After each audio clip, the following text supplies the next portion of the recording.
Station, this is Houston on Space Ground 2. Are you ready for the event? We are ready for the event. Tech Museum, this is Mission Control in Houston. Please call station for a voice check. Station, this is Tech Museum. How do you hear me? We've got you loud and clear. Welcome aboard the International Space Station.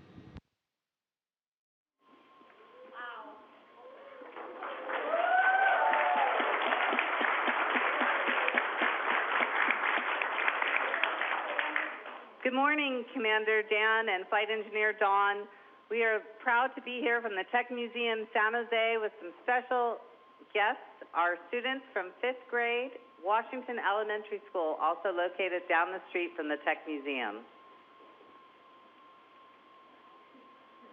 Well, it's fantastic. It's great to be with you today, and we're looking forward to some great questions. All right, we're ready to begin. Hi, my name is Esther, and my question is, when was the International Space Station launched? Well, the first piece of the International Space Station was launched in November of 1998.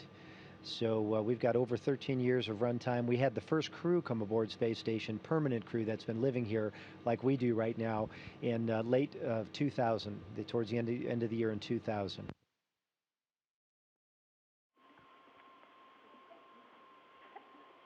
Hello, my name is Dana, and my question is, what is the one thing you miss the most from Earth when you're at the ISS?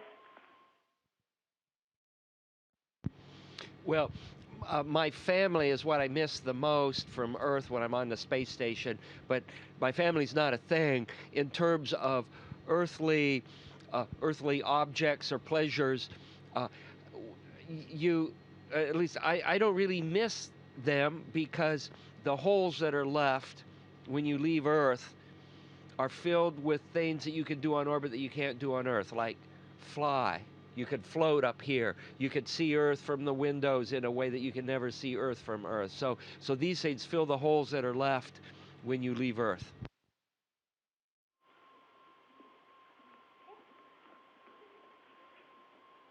My name is Arandi, and my question is, who inspired you to become an astronaut and why?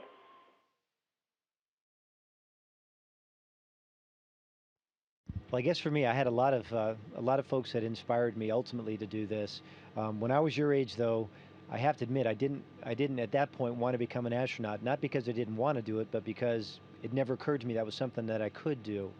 And it was probably many teachers, it was my parents, it was people that I work with throughout my career that ultimately inspired me to do this. But when I was your age, the things that really got all of us fired up as we were growing up was watching the Apollo landings on the moon. And from that point on, I was always interested in space, and had no idea that someday I would actually get a chance to fly here.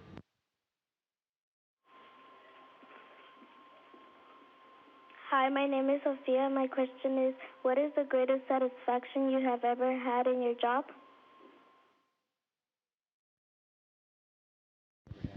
I think some of the greatest satisfactions you have here is completing a good day's worth of work.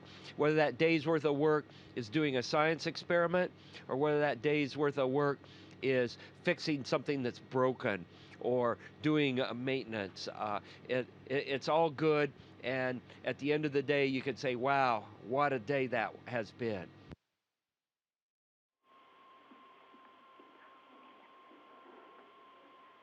Hi, my name is Erica. My question is, what was the worst thing that has happened to you in space?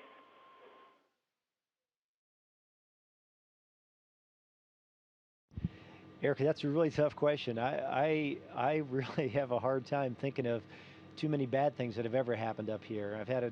I've been able to fly a couple times on a space shuttle, and helping to build the space station, and now I've been able to live here for several months already, and every day is wonderful. I guess one of the hard things to take is when it comes time to actually leave, because it is really a wonderful place to be. And when it comes time to come home, part of you just cannot wait to see your family. Part of you is also saying, gosh, I'm going to miss those views of Earth. I'm going to miss floating around on station. I'm going to miss doing the science.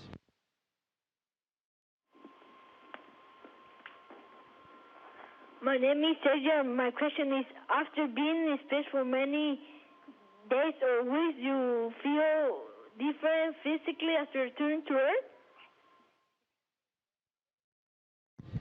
Earth? When we return to Earth, at least for me, it takes me a while to get my Earth legs back, maybe a day or two, and it's kind of like sailors getting their sea legs after they come off of a ship.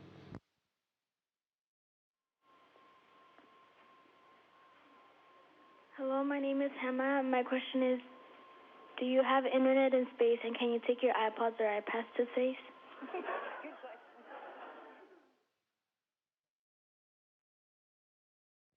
Well, Hannah, I don't own an iPad yet, and I certainly don't have one up here. At some point, I think that would be a really good tool to have up here because it would be a lot easier to have a single tablet, a single screen to take with you to do procedures and to do science experiments instead of having a big laptop with you.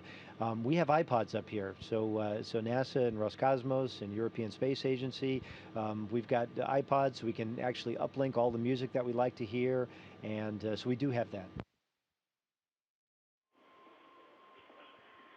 Hi, my name is Oscar, and my question is, what is the temperature like in the ISS?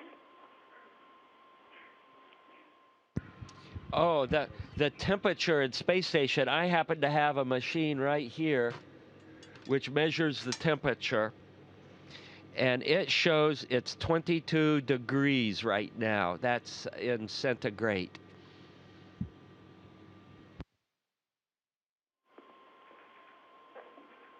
Hi, my name is Samantha, and my question is, how do you communicate with your families when you are in space? Well, Samantha, we can use email. We can talk to them almost like you would on with a telephone or a cell phone. We do that actually with our laptop computers, and so we can call home and talk to our families maybe a couple of times a day if we have enough free time. We can also talk to them and see them at the same time at least once a week. So we can actually get a picture of them on a laptop screen, and they can have a picture of us, and we can actually take them on a virtual tour, fly through the space station, and bring that laptop with us.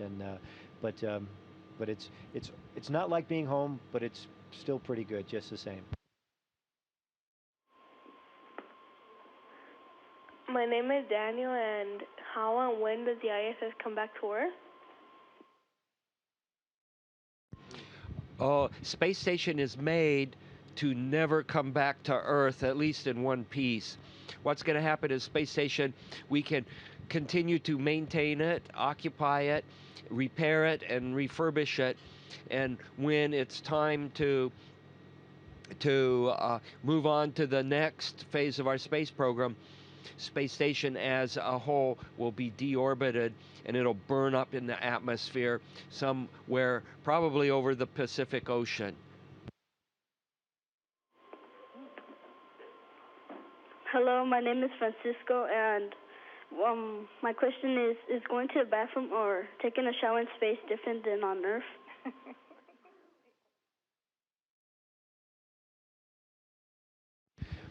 Well, for one thing, just to be clear, we don't get to take a shower up here. We actually make do with towels, with soap and water, and we stay up here for 6 months, and that's okay. It's a little bit like being on a camping trip for a long time.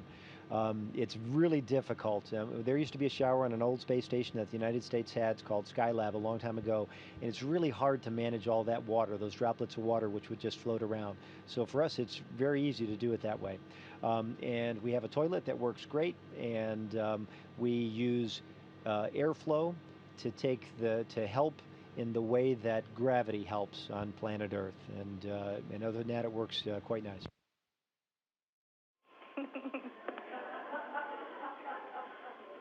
Hi, my name is Eduardo Escamilla, and my question is, what made you decide to become an astronaut? Oh, I was younger than you are. I was around 6 years old when John Glenn flew. And when I saw John Glenn fly, I thought to myself, that's something that I would like to do.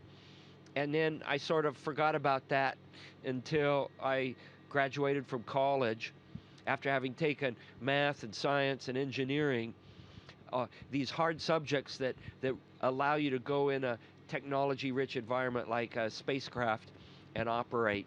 And after I had math and science and engineering, then I realized I'm qualified to be an astronaut. And so I put in an application with NASA.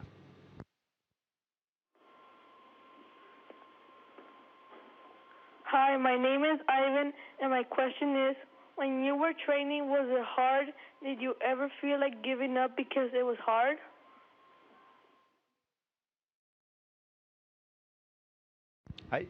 That's a good question, Ivan. I think there's a lot of times, when you're disappointed, things don't quite go as well as you'd like. You're practicing to do a spacewalk in the pool, and maybe you're having trouble with the tools or the spacesuit, or you're learning how to fly the airplanes that we train in, T-38s, and maybe you don't fly quite as well as you'd like to on a particular day. I would not say that there was ever a time I wanted to give up, though. All the things we do, and there's such a wide variety of things, are so much fun that I just feel privileged and so lucky every day that I get to do the things I do.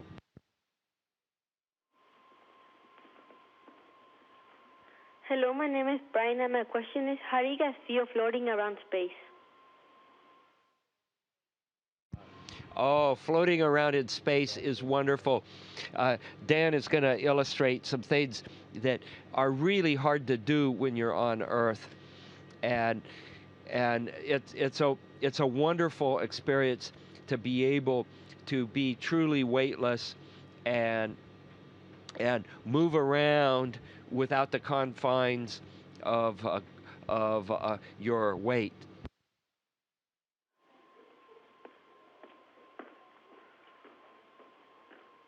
Hi, my name is Antonio, and my question is, how do you exercise in space?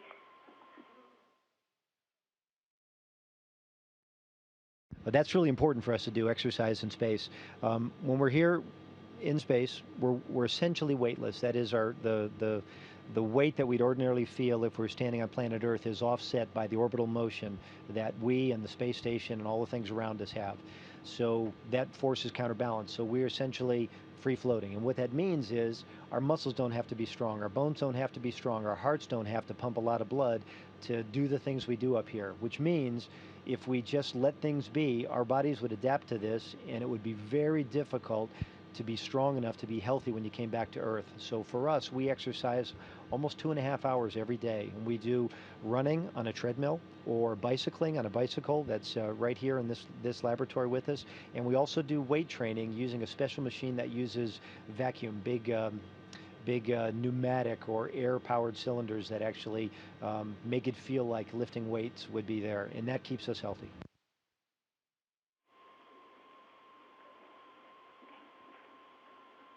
Hi, my name is Juan, and who or what inspired you to become an astronaut?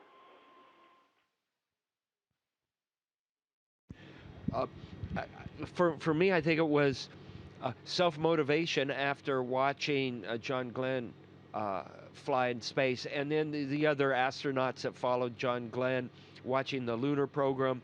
When I saw that, it made me say, wow, this is a really cool thing to do.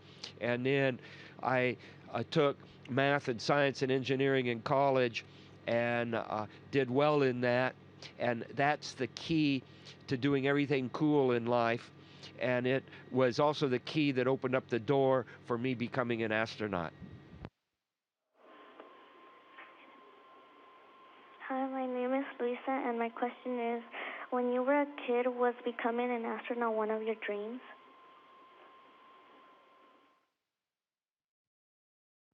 I think when I was a kid, I wanted to be an astronomer. The space-related thing that I was interested in was astronomy, and I also wanted to be a Coast Guard person who went out on small boats, Coast Guard small cutters, and rescued people on stormy nights and things like that. And I was very lucky to get a chance to do both of those things.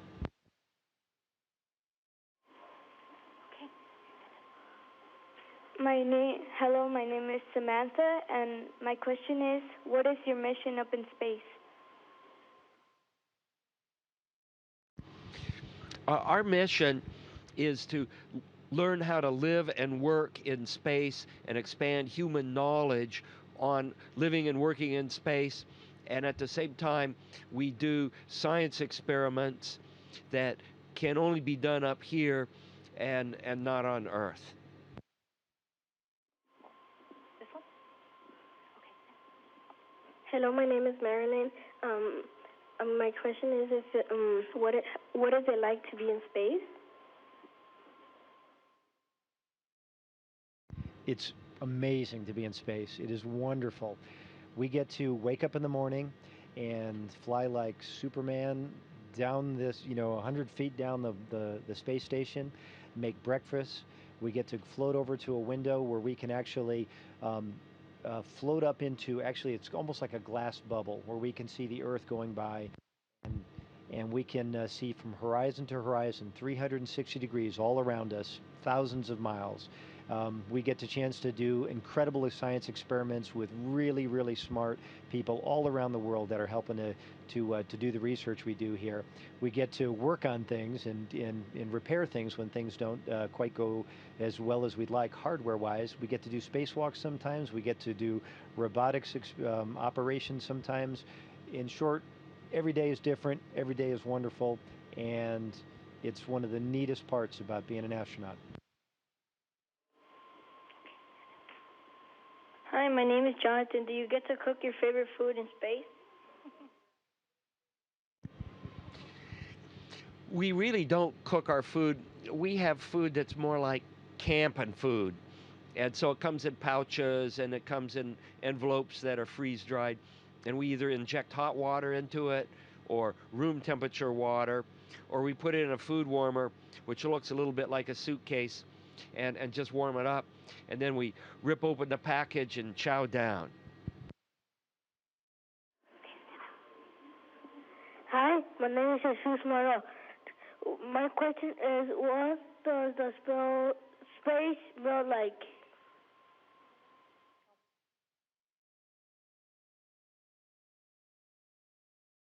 I think the question was, what does space smell like? And correct me if I got that wrong.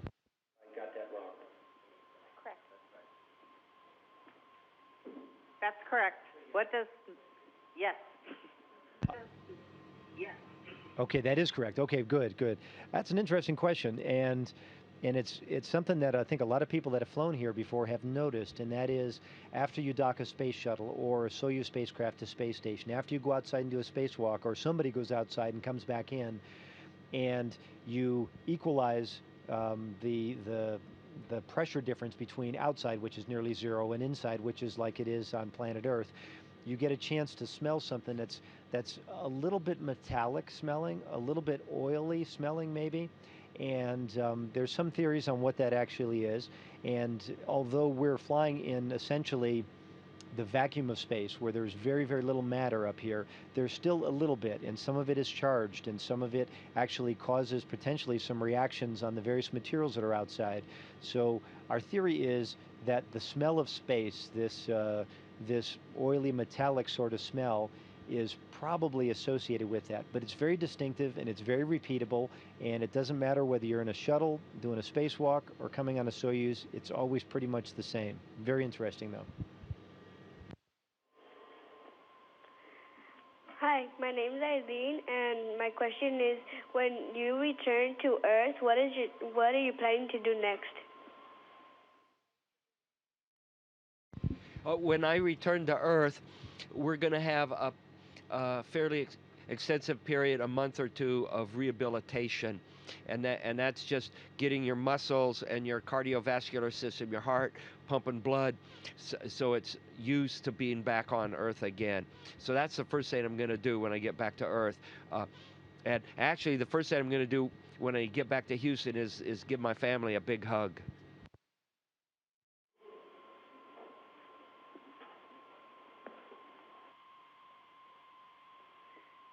Thank you, everybody, for participating in this event. I'd really like to thank Commander Dan Burbank and Flight Engineer Don Pettit. It's been an amazing experience for here at the Tech Museum in San Jose, and it's just been amazing. Thank you.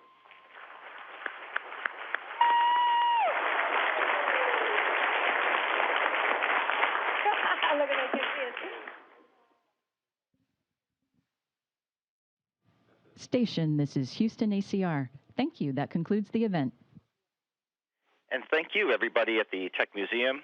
Station, we are now resuming operational audio communications.